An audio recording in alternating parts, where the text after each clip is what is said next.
the first signs of organized crime in Vernon surfaced when a gang known as the Greeks, a crime group sanctioned by the Hells Angels, were rounded up. Investigations started in 2005 and finally finished in the fall of 2012, with 5 members of the Greek gang being convicted. The case is described as one of the longest in BC history, with over 100 police and civilian witnesses. With over 430 active gangs all over Canada, it's fairly difficult for smaller ones to stand out from the crowd. However, there is one particular street gang that made national headlines and broke historical court records.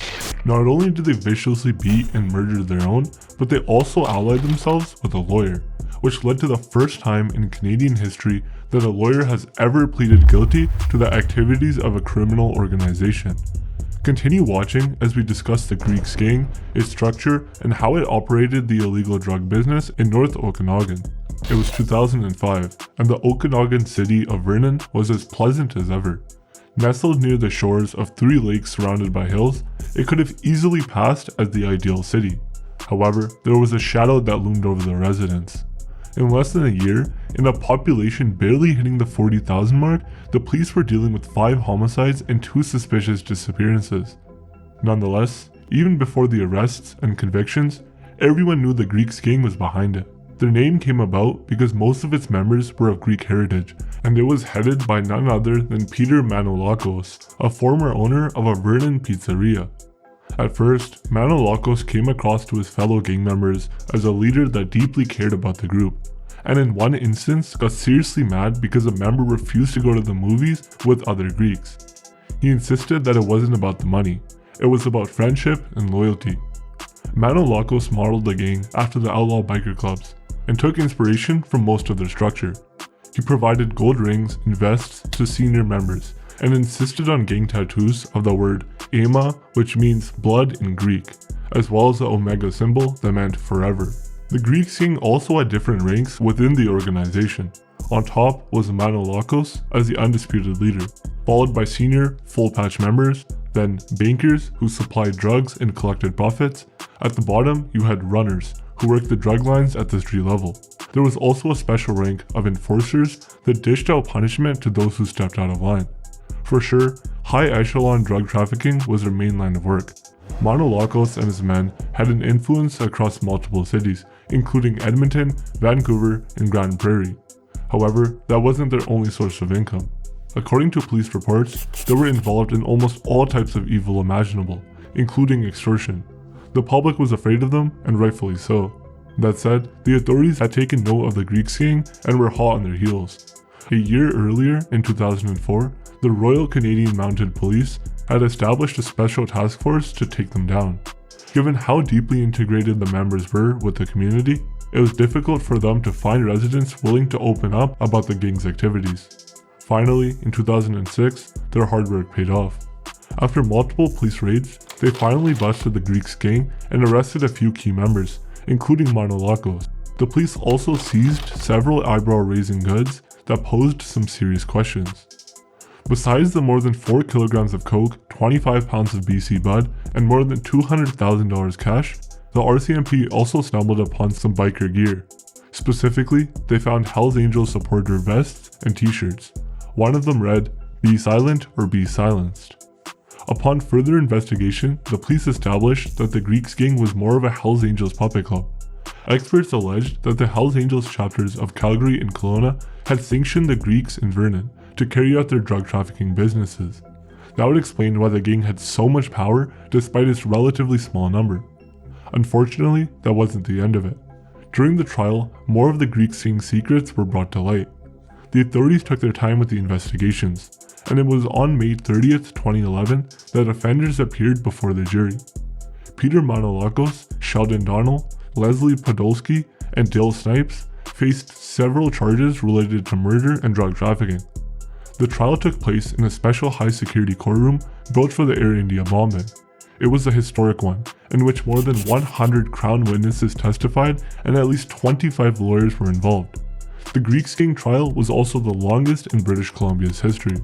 It was during the proceedings that details of David Marnock's murder were revealed. According to the prosecutor, Manolakos was living with his parents when he sanctioned the hit.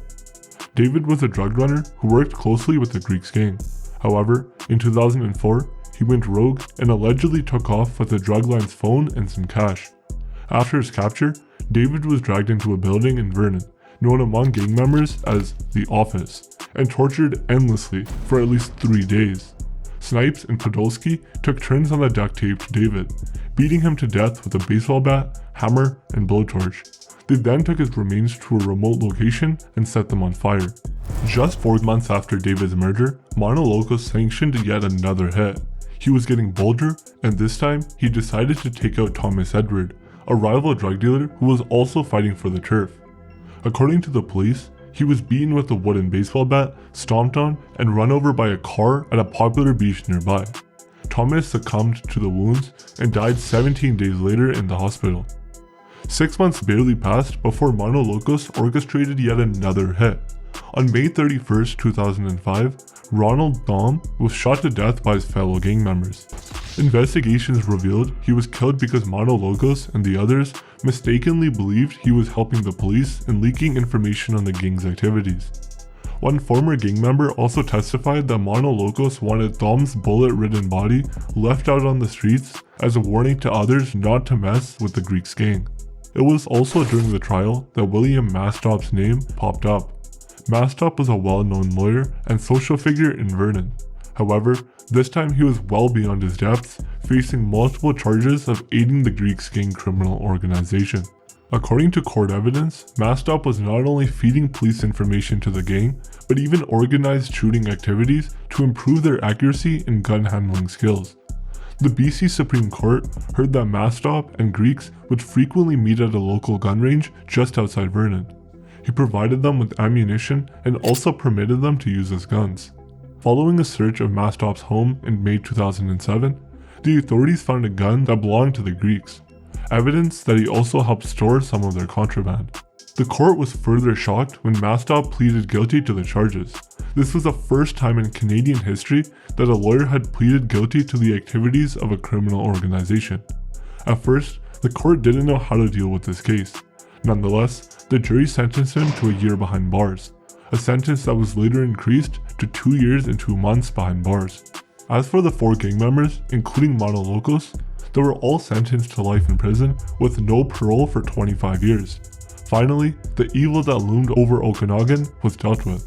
The next time the residents heard about the Greeks gang was in 2017 when Peter Manolakos attempted to sue the federal government and a fellow inmate over a prison assault back in 2015. In a case that mentioned the Queen, the Attorney General, and inmate Murray Portman as the defendants, Manolakos sought financial compensation for the attack while at Kent Institution. Manolakos claimed that even though the prison authorities knew Portman was a risk to other inmates, they still allowed him to access his cell. Manolakos was at breakfast when Portman sneaked into his cell and assaulted him upon return. Furthermore, the former gang boss also claimed that the prison authorities issued a lockdown after the attack began, leaving him with no way to escape. He claimed he suffered several mental and physical injuries, including broken teeth, a damaged left eye, and sleeplessness, among others. Most recently, in January 2019, the Supreme Court dismissed appeals from the sentenced Greeks. This was 10 months after the BC Court of Appeal dismissed all 16 grounds of appeal, including some that stated the jury improperly listened to and considered testimonies from witnesses with criminal backgrounds. Currently, police sources state that the Greeks gang is well but dysfunctional. Even though some Vernon gangsters might use the name, most of the original core gang members are serving life sentences behind bars. As always, don't forget to like the video and subscribe to the channel to see more videos like this in the future. Also leave a comment down below letting me know what you'd like to see next. Thanks for watching and have a good one.